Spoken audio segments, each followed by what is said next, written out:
Welcome to Channel AMAC, your insight to the Australian visa system.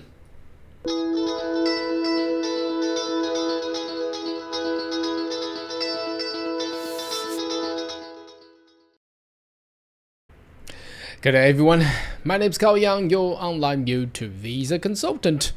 Are you interested in migrate to Australia? Why don't you consider to subscribe to my channel and turn on the bell on the side so once we have all the updates and news, you'll be the first one getting all the insight.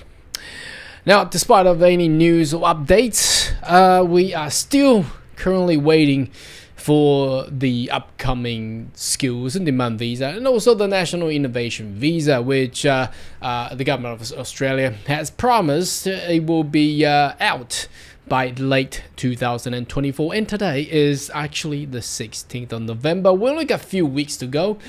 We also notice that there has been a notification being sent, or not sent, but it's displayed at the email account system. Email account is actually the portal that everyone want to launch a visa required to log in there. There has a little display saying that on Monday there will be a technical updates. That means they you cannot access to the email account. Now, usually when they update email account, that means perhaps Monday there will be a new law, a new policy will be out, but again I cannot promise that because the government of immigration department always have changes and always delay. So again, I noticed that the US election, Trump has actually nominated Elon Musk to be the at the so-called efficiency department. Wow, gosh. Shouldn't Australia have a similar efficiency department as well? Just make everything more efficient and cost effective, not so much of delay. I think a lot of people will agree with me anyway. Now, I wanted to start with today's video just to first of all congratulate everyone. We have almost there. Now we are approaching the Christmas season. That means we have almost complete year of 2024. It's a tough year, isn't it? That we have seen there's a migration strategy plan, although it has been talked about early this year. The implementation has been somehow pretty slow. We're also waiting for the point test system, which Grattan Institute has proposed. I believe a lot of those points will be taken, and in the early December, I think first week of December, there will be a total abolish of the old ANZSCO, ANZSCO, and replacing with a new, job title dictionary, something like that. I don't know what it's gonna call, but it's gonna revamp the entire occupation list. Now, how would that actually be look like? We don't know. Perhaps that will be the week for all the new policy to be out, or perhaps next week. We just don't know. They won't just let us know beforehand. That's the problem, isn't it? But and that's the reason we have set up this platform, this channel, to be transparent. So if you subscribe to it, you always get the most updated information. Now, I've seen a news article being displayed by the ABC News yesterday. I'd like to discuss on this one as well, which has the not a popular figure on the image. That's the Senator Pauline Hanson. She has been so-called being called racist for many years. She has her point. I don't want to say she is right or wrong, but I think more importantly is about the title. It says, can Australia actually have a sensible debate about immigration? I think it's quite hard, wouldn't it? It's really hard. I mean, it's been how many years? I can recall the early years back then, before I started this YouTube channel, and back in 2017-18, they blame the migrants for the city congestions, so they wanted to decrease the permanent intake. They did, but they they expanded the temporary intake. There's so many international students coming holding a student visa, but they are not the actual student. And so many visa holders, they're temporary and they're on bridging visa because they have been refused. They are appealing, and the appealing procedure has changed from MRT into AAT and causing a lot of chaos, a lot of delays. People holding a permanent temporary bridging visa, and it caused a lot of issues there.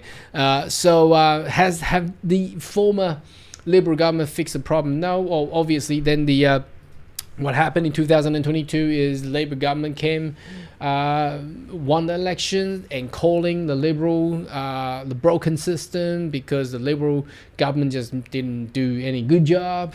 And then now the Labour government happened to facing the so-called inflation and housing crisis. And now the Australians are blaming all the migrant about the housing crisis as well. They used to blame the congestion on migrant. Now they're blaming on the inflation and the housing on migrant. Well, is it fair? Of course it's not fair and it's not just. But why do they do it?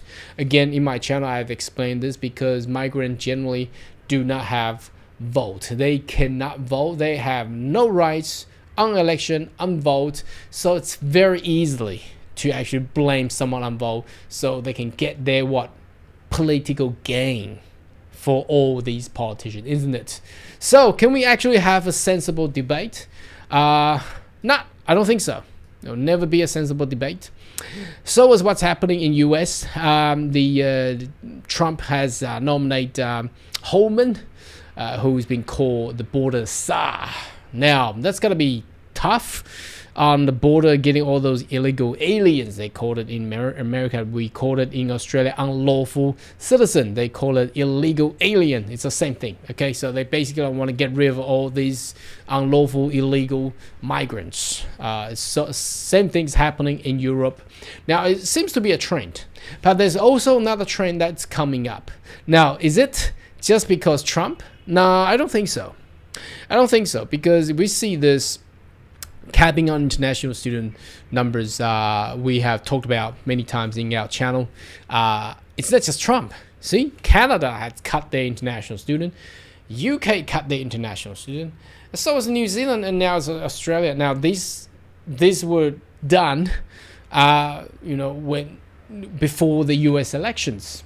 So a lot of people were saying, well, will the world change? A lot of the media, they're trying to drag your attention so you can read their media. So they are telling us that if Trump becomes the president, which he will be on the 20th of January next year, and then there will be a massive deportation, or the disadvantages towards migrants.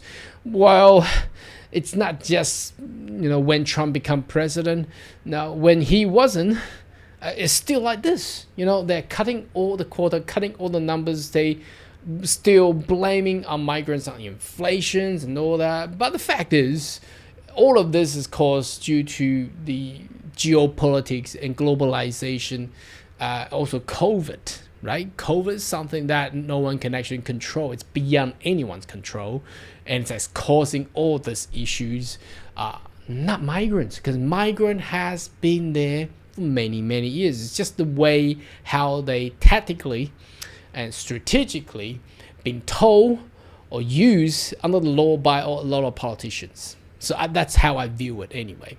So again, it's not just Trump. It's been there. Without Trump, they will still cut migrants.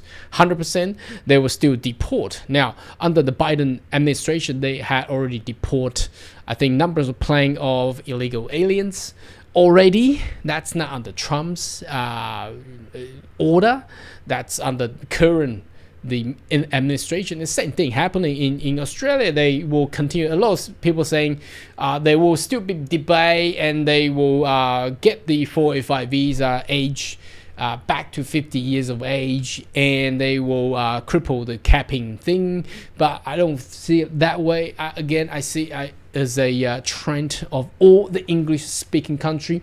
They want to leveling up the quality of all these migrant all together in the same patterns. So you can see that throughout different nations, despite they are managed by different, with a right wing or left wing of the government, because UK used to be on the right wing, now they switched back to Labour.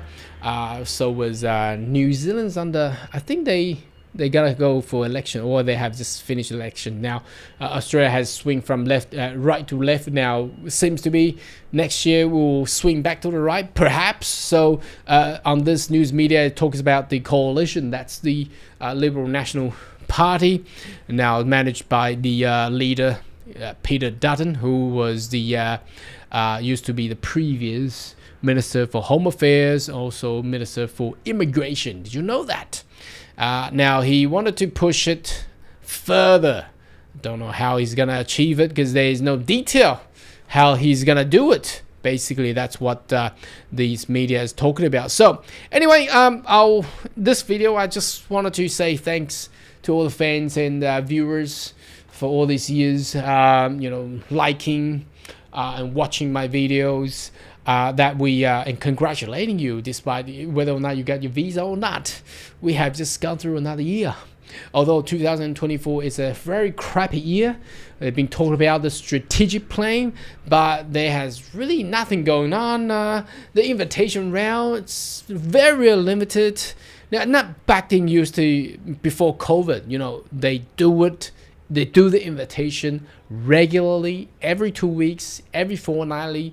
And all the state government, they do the invitation regularly as well. Now, it's irregular.